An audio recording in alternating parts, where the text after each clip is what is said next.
ചങ്ങായിമാരെ ഇലക്ഷൻ കഴിഞ്ഞതോടുകൂടി പൂഞ്ഞാലിലെ അപ്പനും മോനുമില്ല സ്വഭാവം പുറത്തെടുത്ത് അവിടെ സത്യമായ അവരുടെ സ്ഥിരം സ്വഭാവം ഉണ്ടല്ല അതൊക്കെ പുറത്തെടുത്ത് ഇലക്ഷൻ ഇപ്രാവശ്യം 8 നിലയെ പൊട്ടും കെട്ടിവെച്ച കാശ് പോലും കിട്ടാതെ 8 നിലയെ പൊട്ടുന്ന ഉറപ്പായതോടുകൂടി വോട്ട് ചെയ്ത ക്രൈസ്തവരെയും വോട്ട് ചെയ്യാത്ത ക്രൈസ്തവരെയും ഒക്കെ അപ്പനും മോനും നിന്നും ഇരുന്നും തെറിവിളിയോട് തെറിവിളി. നമ്മൾ ആദ്യേ പറഞ്ഞില്ല കേരളത്തിലെ ക്രൈസ്തവരോട് മൊത്തം പൂഞ്ഞാലിലെ അപ്പനും മോനുമില്ലേ PC ജോർജും ഷോൺ ജോർജും ഈ പരിപാടി ഈ നാണം കെട്ട പരിപാടി എന്തായാലും എടുക്കുമെന്ന്. എന്നിട്ട് ഇവന്മാർക്ക് വോട്ട് ചെയ്ത് ഏതെങ്കിലും ക്രൈസ്തവരുണ്ടെങ്കിൽ അവർക്കുണ്ടല്ല ഇവരുടെ ഈ തെറിവിളി ഉണ്ടല്ല അവർക്ക് കിട്ടേണ്ടത് തന്നെയാണ്. നമുക്കെന്തായാലും ആദ്യം തന്നെ പൂഞ്ഞാലിലെ ജോർജ് ക്രൈസ്തവരെ വിളിക്കുന്ന തെറികേടിൽ വരാം. അതിനുശേഷം ഉണ്ടല്ല അപ്പനേക്കാളും അഴുക്കായ മകന്റെ തെറിവിളിയേക്കാം. ആദ്യം നമുക്ക് പൂഞ്ഞാലെ കക്കൂസിന്റെ തെറിവിളി കേൾക്കാം.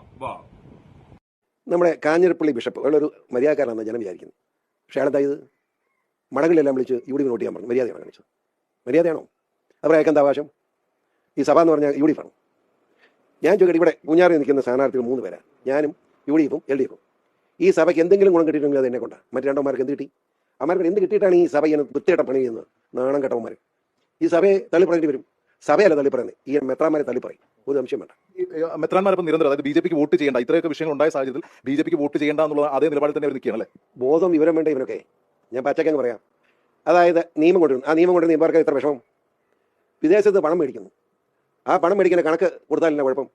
ഇതൊക്കെ രസമല്ല. എന്നിട്ടും കത്തോലിക്ക സഭയാണ് ക്രിസ്ത്യാനിയാണോ എന്ന് വെച്ചാൽ അമിത്ഷാ തന്നെ നേരിട്ടിടപെട്ട് കത്തോലിക്ക സഭയുടെ ഇതിനോട് പറഞ്ഞു, ഒരു പ്രശ്നമില്ല, നിങ്ങൾ വഴക്കുണ്ടാക്കേണ്ട, നിങ്ങളെ ഒരു ഉദ്രം ഉണ്ടാകില്ല, കണക്ക് തന്നാൽ ഏത് കണക്ക് തന്നാലും അപ്രൂവ് ചെയ്തേക്കാം. ദീപി ഒരു പത്രമാണ്. ആ പത്രം വായിക്കുന്നൊരു വട്ട്. അതിപ്പോൾ ഞാനും എന്നും വായിക്കുന്നു. ചരമം അറിയാൻ വേണ്ടി അത് പറ്റുള്ളൂ. ചരമ വാർത്ത ഇത്രയും നാണം കെട്ടിയ ഒരു പത്രമുണ്ടോ? ഞാൻ ചെയ്യട്ടെ, ഇവിടെ അതിന് പത്രം എടുത്തു 3 സ്ഥാനാർത്ഥി മത്സരിക്കുക. എൻ്റെ പേരോ പടം ഇന്നുവരെ വന്നിട്ടില്ല ദീപികയിൽ. അത്ര തന്തയ്ക്ക് വർക്കാത്തവന്മാരാ ദീപി നടത്തുന്നത്. മനസ്സിലായി? ഇപ്രാവശ്യം പൂഞ്ഞാലിലെ ജോർജ് വിളിച്ചത് ചെറിയ തെറിയൊന്നല്ലാട്ടാ, തന്തക്കാണ്. എല്ലാവരുടെയും തന്തക്കാണ് വിളിച്ചിട്ടുള്ളത്. എന്തിന്? മെത്രാനി സഭാവിശ്വാസികളെയും പുരോഹിതരെയും ദീപിക പദ്ധതിയിൽ ജോലി ചെയ്യുന്ന എല്ലാവരുടെയും തന്തക്കാണ് PC ജോർജ് വിളിച്ചിട്ടുള്ളത്. ഈ PCയെ പൊക്കി പിടിച്ചുകൊണ്ട് PCക്ക് വോട്ട് ചെയ്യണം എന്ന് പറഞ്ഞിരുന്ന ക്രിസംഗികളിലെ ആ ക്രിസംഗികളോടും കൂടിയാണ് നിന്റെ അടക്കം തന്തക്കാണ് PC ജോർജ് ഇപ്പൊ തെറി വിളിച്ചിട്ടുള്ളത്. അതിന്റെ കൂടെ എന്തൊക്കെയാണ് PC ജോർജ് ക്രൈസ്തവ പുരോഹിതരെ കുറിച്ച് പറഞ്ഞത്? ബോധമില്ലാത്തവർ, നാറികൾ, ഇനി എന്തൊക്കെ വിളികളാണ് നിങ്ങൾ കേൾക്കാൻ ബാക്കിയുള്ളത്? അതുമാത്രമോ, അമിത്ഷാജി ഉണ്ടല്ല ക്രൈസ്തവരെ വല്ലാതങ്ങ് സ്നേഹിച്ചു എന്നാണ് PC ജോർജ് തട്ടി വിടുന്നത്. അതിന്റെ കൂടെ പൂഞ്ഞാലിലെ ക്രൈസ്തവരോട് PC ജോർജ് വേറൊരു കാര്യം കൂടി പറഞ്ഞിട്ടാ, PC ജോർജിനെ കൊണ്ടല്ലാതെ പൂഞ്ഞാലിലെ ക്രൈസ്തവർക്ക് ഒന്നും കിട്ടിയില്ലാന്ന്. അത് PC ജോർജ് പറഞ്ഞതുണ്ടല്ല വളരെ കറക്റ്റ് ആണ്. കാരണം PC ജോർജിന്റെ വായ കൊണ്ടല്ലാതെ പൂഞ്ഞാലിലെ ക്രൈസ്തവർക്ക് ഇതുപോലുള്ള തെറിയുണ്ടല്ല വേറെ ആരുടെക്കൊന്നും കിട്ടിയില്ല. അതായത് CPMന്റെ സ്ഥാനാർത്ഥിയോ കോൺഗ്രസിന്റെ സ്ഥാനാർത്ഥിയോ ഇതുപോലെ അവിടുത്തെ ക്രൈസ്തവരെ ഒരിക്കലും തെറി വിളിച്ചില്ല. അങ്ങനെ തെറി വിളിക്കണമെങ്കിൽ PC ജോർജിനെ കൊണ്ടേ പറ്റൂ. ഇനി നമുക്ക് അടുത്തതായിട്ടുണ്ടല്ല തന്തേക്കാളും അഴുക്കായ മകനുണ്ടല്ല ഷോൺ ജോർജ്. ക്രൈസ്തവരെ തെറി വിളിക്കുക മാത്രമല്ല ഭീഷണിപ്പെടുത്തുന്ന, ക്രൈസ്തവരെയും ക്രൈസ്തവ പുരോഹിതന്മാരെയും ഭീഷണിപ്പെടുത്തുന്ന ഒരു വീഡിയോ നമുക്കൊന്ന് കണ്ടിട്ട് വന്നാലോ? ഇപ്പൊ ഈ സഭയുടെ കാര്യം പറയുമ്പോൾ തന്നെയാണ് ഈ ബിഷപ്പുമാരെയൊക്കെ നേരിട്ട് പലതവണ കണ്ടിരുന്നു. അവരൊക്കെ തന്നെ പിന്തുണ പറഞ്ഞിരുന്നു. ഷോൺ പൂർണ്ണ പിന്തുണ പ്രഖ്യാപിച്ചിരുന്നു. അല്ല, ഞാൻ ഒരു കാര്യം ചോദിച്ചോട്ടെ. ഈ അധികം ഒന്ന് പുറകോട്ട് പോകണ്ട. കഴിഞ്ഞ ഒരു 2 വർഷക്കാലത്തിനിടയിൽ സഭയുടെ എല്ലാ പ്രതിസന്ധികളിലും കൂടെ നിന്ന് ആരാണ്? ഷോൺ ജോർജാണ്, BJP ആണ്, രാജീവ് ചന്ദ്രശേഖറാണ്, അമിത്ഷാജിയാണ്, നരേന്ദ്രമോദിയാണ് അല്ലേ? ഇവർ ആരെങ്കിലും ഉണ്ടായിരുന്നു? ഈ പറയുന്ന KC വേണുഗോപാൽ ഉണ്ടായിരുന്നു, ഈ പറയുന്ന ജോസ് കെ മാണി ഉണ്ടായിരുന്നു, ഈ CPM നേതൃത്വങ്ങൾ ആരെങ്കിലും ഉണ്ടായിരുന്നു, PJ ജോസഫ് ഉണ്ടായിരുന്നു. ആ സഭയ്ക്ക് എന്ത് ഗുണം കിട്ടി ഇവരെ കൊണ്ട്? FCR ഉൾപ്പെടെയുള്ള ബില്ല് മാറ്റിവെച്ചിട്ടുള്ളത് ഞങ്ങളുടെ സമ്മർദ്ദഫലമാണ്. അപ്പം ഞങ്ങളെ വേണ്ട എന്ന് സഭ തീരുമാനിച്ചാൽ നമ്മളും സ്വാഭാവികമായിട്ട് സഭയെ വേണ്ടെന്ന് തീരുമാനിക്കേണ്ടി വരില്ലേ? സഭയ്ക്ക് വേണ്ടി നിലകൊള്ളുന്ന ഷോൺ ജോർജിനെ പോലെയുള്ള ആളുകളെ ഉപദ്രവിക്കാൻ ഇപ്പോഴും ചില ആളുകൾ ഇതിനകത്ത് നിന്നാൽ ഞങ്ങൾക്ക് എന്ത് നിലപാട് സ്വീകരിക്കേണ്ടത്? സഭ കൂടെ ഉണ്ടെന്നുള്ളതിനല്ല. സഭയിലെ അംഗങ്ങൾ എന്ന നിലയിൽ സ്വാഭാവികമായിട്ടും BJP എടുത്ത് നമ്മൾ ഓരോ കാര്യങ്ങൾ പറയുമ്പോൾ തിരിച്ച് ഞങ്ങളുടെ അടുത്ത് ചോദ്യം വരില്ലേ? നിങ്ങൾ ഇതെല്ലാം സഭയ്ക്ക് വേണ്ടി പറയുന്നു, സഭ നിങ്ങളോട് എന്ത് ചെയ്തു? ഈ ദീപിക പത്രം എടുത്ത് വെച്ചിട്ടല്ലേ ഞങ്ങളോട് ചോദിക്കുന്നു. ഇന്നലെ ദീപിക പത്രത്തിന്റെ ഫ്രണ്ട് പേജ് അതെടുത്ത് അമിത്ഷാജി വെച്ചാൽ ഞാൻ എന്ത് മറുപടി പറയും? അതെടുത്ത് വെച്ചിട്ട് ഇതാണോ സഭ? നിങ്ങൾ പറഞ്ഞ FCR ബില്ല് ഉൾപ്പെടെ മാറ്റിവെപ്പിച്ച സഭയുടെ മുഖപത്രമായ ദീപിക ഇങ്ങനെ ചെയ്യുന്നതിന് നിങ്ങൾ ഇതിന് എന്ത് മറുപടി പറയുന്നതെന്ന് അമിത്ഷാജി എന്റെ അടുത്ത് ചോദിച്ചാൽ ഞാൻ എന്ത് മറുപടി പറയും? അത് സഭ ചർച്ച ചെയ്യുന്ന വിഷയം. ഇവരൊക്കെ മതിയെങ്കിൽ അങ്ങനെ ആയിക്കോട്ടെ, നമ്മളെ വിട്ടേ. സഭ അങ്ങനെയെങ്കിൽ സഭയ്ക്ക് അത്ര നല്ല ദിനങ്ങളായിരിക്കില്ല എന്നുള്ളൊരു സൂചനയാണോ? അല്ല, സഭയ്ക്ക് ഞാൻ പറയട്ടെ, നീതിപൂർവമായി ഏത് കാര്യങ്ങൾക്കൊപ്പം നിൽക്കും. പക്ഷെ നമ്മളൊക്കെ നടത്തുന്ന ഇടപെടലുകളിൽ തീർച്ചയായിട്ടും ഇതാണ് നിലപാടെങ്കിൽ ഞങ്ങൾ എന്ത് ചെയ്യാൻ പറ്റും? ഇതാണ് നിലപാട് തുടരുന്നെങ്കിൽ നമ്മൾക്ക് അവിടെ വാമൂടിക്കെട്ടി പോയില്ലേ? ഇതാണ് നിലപാടെങ്കിൽ ഇങ്ങനെയൊക്കെ ദീപിക നമുക്ക് ചെയ്യില്ലതും. നിങ്ങൾ ഈ പറയുന്ന ആർക്ക് വേണ്ടിയാണ്? അവർ നിങ്ങൾക്കെതിരെ നിൽക്കുകയാണെന്ന് പറഞ്ഞാൽ ഞങ്ങൾക്ക് എന്താ പോയി പറയുക? അപ്പൊ അതിന് തീർച്ചയായിട്ടും ഇതിനൊരു പരിഹാരം ഉണ്ടാകണം. അത് പിതാക്കന്മാരോടെല്ലാം അത് സംസാരിക്കാൻ തന്നെയാണ് ഇരിക്കുന്നത്.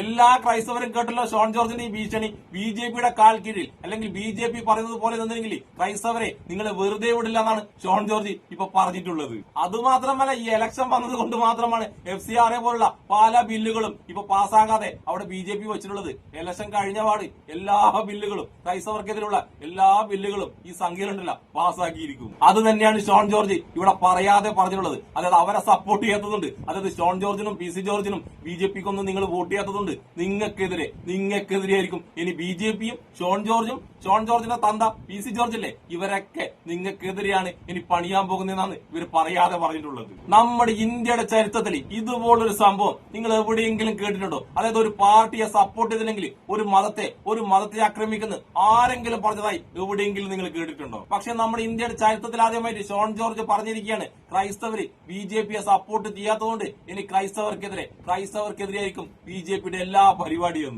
ഇനി അങ്ങോട്ട് ക്രൈസ്തവർക്ക് BJP ഗവൺമെന്റിന്റെ ഒരു സഹായവും ഒരു സപ്പോർട്ടും ഇല്ലാന്നാണ് ഈ ഷോൺ ജോർജ് ഉണ്ടല്ല ഇവിടെ പറയാതെ പറഞ്ഞിരിക്കുന്നത്. നിങ്ങളൊന്ന് നോക്കിയട്ടെ നമ്മുടെ നാട്, ഈ 10 വർഷം കൊണ്ട് നമ്മുടെ നാട് പോയ പോക്ക്. പിന്നെ അതിന്റെ ഇടയ്ക്ക് ഇവരെന്താണ് തട്ടിവിട്ടത്? ക്രൈസ്തവരെ സഹായിക്കാൻ വേണ്ടി ഇവനും ഇവന്റെ അപ്പനും ചന്ദ്രശേഖരൻ മുതലാളിയും പിന്നെന്താണ് അമിത്ഷാജിയും മാത്രമേ ഉണ്ടായിരുന്നുള്ളൂ. അതേ ഷോൺ ജോർജ് താൻ പറഞ്ഞത് വളരെ കറക്റ്റ് ആണ്. ഇപ്പോഴുണ്ടല്ലോ ഞാൻ ഈ വീഡിയോ ചെയ്ത സമയത്ത് ഉണ്ടല്ല ക്രൈസ്തവരുണ്ടല്ലോ, മണിപ്പൂരിലെ ക്രൈസ്തവര് അവരുടെ ജീവന് വേണ്ടി നെട്ടോട്ടം ഓടുകയാണ്. മണിപ്പൂരില് നെട്ടോട്ടം ഓടുകയാണ്. ആ ക്രൈസ്തവരുടെ ജീവന് വേണ്ടിയുള്ള ഓട്ടം പുറം നാടുകൾ അറിയാതിരിക്കാൻ വേണ്ടി മണിപ്പൂരിലുണ്ടല്ല നെറ്റ് വരെ ബന്ധാക്കിയിരിക്കുകയാണ്. അങ്ങനെയുള്ള സഹായം, അങ്ങനെ ക്രൈസ്തവരെ സഹായിക്കാൻ വേണ്ടി BJPയെ കൊണ്ടേ പറ്റൂ.